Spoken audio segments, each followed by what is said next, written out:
ನಮಸ್ಕಾರ ಸ್ನೇಹಿತರೆ, ರಾಗಶ್ರೀ ವ್ಲಾಗ್ಸ್ಗೆ ಆತ್ಮೀಯ ಸ್ವಾಗತ. ಪ್ರಕೃತಿಯ ಮಡಿಲು, ಇತಿಹಾಸದ ಹೆಮ್ಮೆ, ಆಧುನಿಕತೆಯ ವೈಭವ ಇವೆಲ್ಲವೂ ಒಂದೇ ಕಡೆ ಮೇಳೈಸಿದ ನಾಡು ನಮ್ಮ ಹೆಮ್ಮೆಯ ಕರ್ನಾಟಕ. ಕರ್ನಾಟಕ ಪ್ರವಾಸೋದ್ಯಮ ಇಲಾಖೆಯ ಅಧಿಕೃತ ವಾಕ್ಯದಂತೆ ಇದು ನಿಜಕ್ಕೂ ಒಂದು ರಾಜ್ಯ, ಹಲವು ಜಗತ್ತುಗಳು.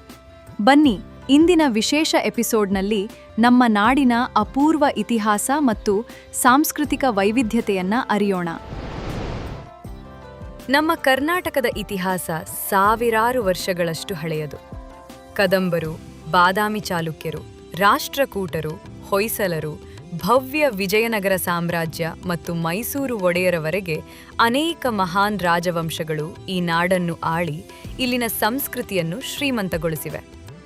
ಸ್ವಾತಂತ್ರ್ಯದ ನಂತರ 1956ರ ನವೆಂಬರ್ 1ರಂದು ಮೈಸೂರು ರಾಜ್ಯವಾಗಿ ಏಕೀಕರಣಗೊಂಡು ನಂತರ 1973ರಲ್ಲಿ ಕರ್ನಾಟಕ ಎಂದು ಮರುನಾಮಕರಣಗೊಂಡಿತು.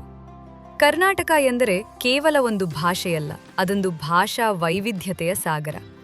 ನಮ್ಮ ಮಾತೃಭಾಷೆ ಕನ್ನಡಕ್ಕೆ ಶಾಸ್ತ್ರೀಯ ಭಾಷೆ ಎಂಬ ಹೆಮ್ಮೆಯ ಸ್ಥಾನವಿದೆ.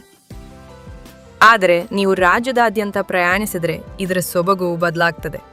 ಹಳೆ ಮೈಸೂರು ಕನ್ನಡ, ಹುಬ್ಬಳ್ಳಿ ಧಾರವಾಡದ ಗಂಡುಗನ್ನಡ, ಕರಾವಳಿಯ ಕುಂದಾಪುರ ಕನ್ನಡ, ಹೀಗೆ 10 ಉಪಭಾಷೆಗಳಿವೆ. ಇದರೊಂದಿಗೆ ತುಳು, ಕೊಡವ, ಕೊಂಕಣಿ ಮತ್ತು ದಖ್ಖಣಿ ಉರ್ದು ಭಾಷೆಗಳು ಇಲ್ಲಿ ಅತ್ಯಂತ ಸಾಮರಸ್ಯದಿಂದ ನೆಲೆಸಿವೆ. ನಮ್ಮ ನಾಡಿನ ಸಾಂಸ್ಕೃತಿಕ ವೈವಿಧ್ಯತೆ ಪ್ರಾದೇಶಿಕವಾಗಿ ಎಷ್ಟು ಸುಂದರವಾಗಿದೆ ನೋಡಿ.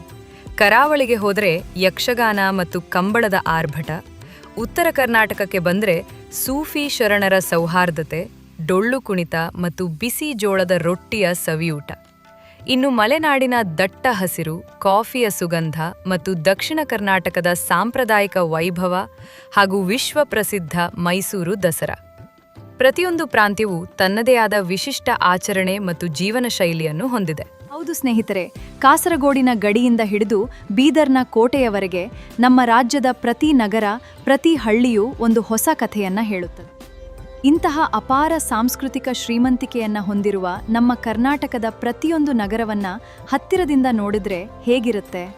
ಹೌದು, ಇನ್ಮುಂದೆ ಪ್ರತಿ ವಾರ ನಾವು ಕರ್ನಾಟಕದ ಒಂದೊಂದು ನಗರಕ್ಕೆ ಭೇಟಿ ನೀಡಲಿದ್ದೇವೆ. ಅಲ್ಲಿನ ಇತಿಹಾಸ, ಗುಪ್ತ ತಾಣಗಳು, ವಿಶೇಷ ಆಹಾರ ಮತ್ತು ರಹಸ್ಯ ಕಥೆಗಳನ್ನು ನಿಮ್ಮ ಮುಂದೆ ತರಲಿದ್ದೇವೆ. ಈ ಅದ್ಭುತ ಪ್ರವಾಸದ ಸರಣಿಯಲ್ಲಿ ನನ್ನೊಂದಿಗೆ ಕೈ ಜೋಡಿಸಲು ಸಿದ್ಧರಾಗಿ ಬನ್ನಿ, ಒಟ್ಟಾಗಿ ನಮ್ಮ ನಾಡನ್ನು ಅನ್ವೇಷಿಸೋಣ. ತಪ್ಪದೆಲ್ಲ ಲೈಕ್ ಮಾಡಿ, ಶೇರ್ ಮಾಡಿ ಮತ್ತು ನಮ್ಮ ರಾಗಶ್ರೀ ವ್ಲಾಗ್ಸ್ ಚಾನೆಲ್ಗೆ ಈಗಲೇ ಸಬ್ಸ್ಕ್ರೈಬ್ ಆಗಿ. ಮುಂದಿನ ವಾರ ನಮ್ಮ ಮೊದಲ ನಿಲ್ದಾಣ ಐತಿಹಾಸಿಕ ಬೀದರ್ ನಗರದೊಂದಿಗೆ ಭೇಟಿಯಾಗೋಣ. ಧನ್ಯವಾದಗಳು.